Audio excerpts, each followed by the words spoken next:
Celestial blessings, my name is Helen Demetriou, and today I'm going to talk to you about indigos and karma.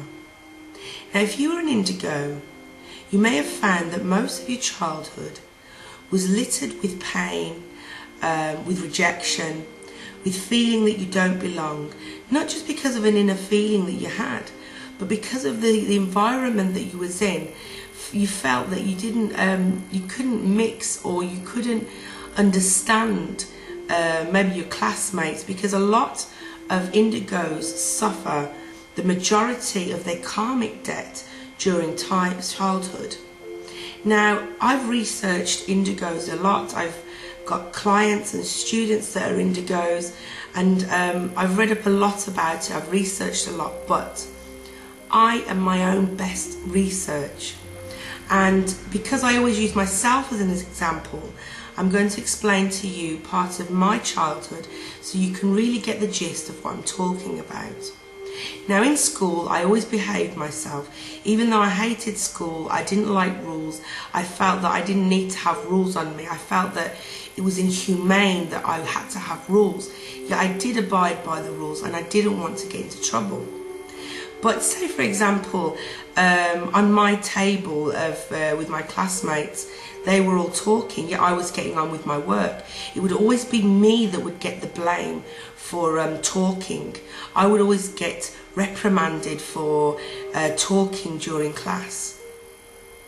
Another thing that happened to me a lot was that whenever a child was going to get picked for something, I would always be the one that didn't get chosen. It was very rare that when I put my hand up that I got chosen for anything. I was always the last in line to receive anything. Now, I did go through my life thinking, why me? Why is it that I always get into trouble? I'm blamed for everything when I've done nothing wrong. I never get chosen. And I found that the teachers, they didn't dislike me. I didn't misbehave. Yet I wasn't exactly one that they could relate to. Now, I know that a lot of indigos pass this in their life, and a lot of them, the majority of them, had to go through this through childhood.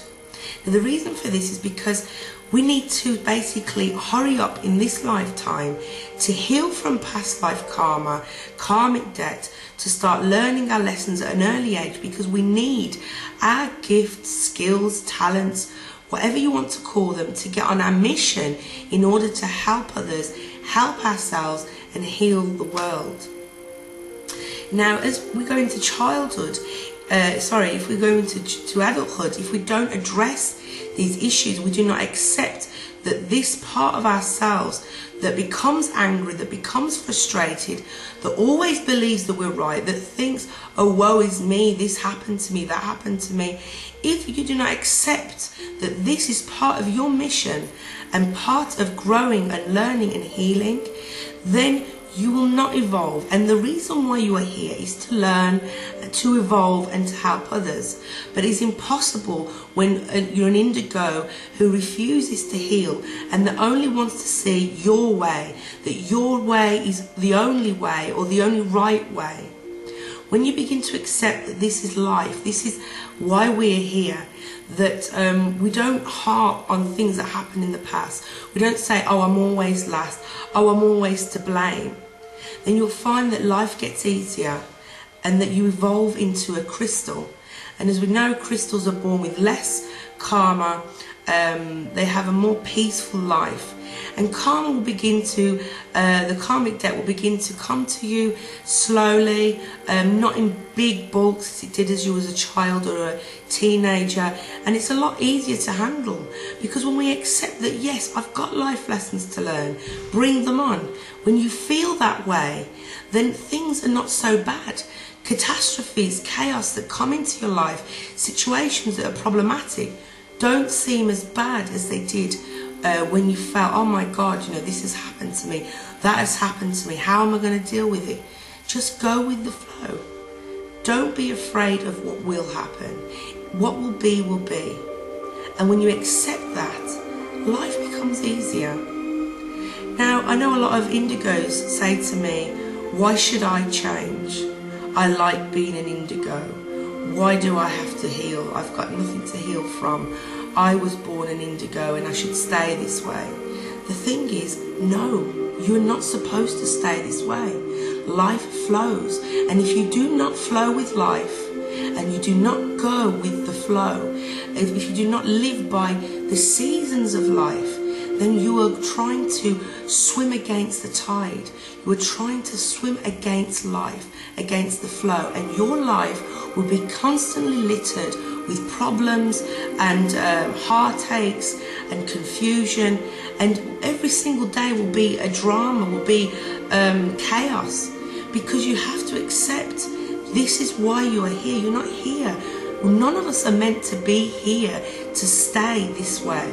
We all have to evolve. Now, when you do begin to evolve, you do not lose your indigo traits, the positive ones. You still remain a warrior, but you become a warrior of peace. You want to protect other people, but not to the extent that you're hurting others. You accept another's beliefs and their thoughts and their opinions without feeling you need to argue every single point just to make them accept what you believe. Now, I understand and I understood that the time when I'd healed from most of my karma and accepted that I need to learn and grow and these things happen to me is when I was able to voice my opinion without the need to argue my point. And people can either take it or they can leave it. And this is when you know your ego is beginning to release that hold it has over you. And that's when you know you are truly growing and truly becoming enlightened. Well, thanks for watching. Have a great day. Bye-bye.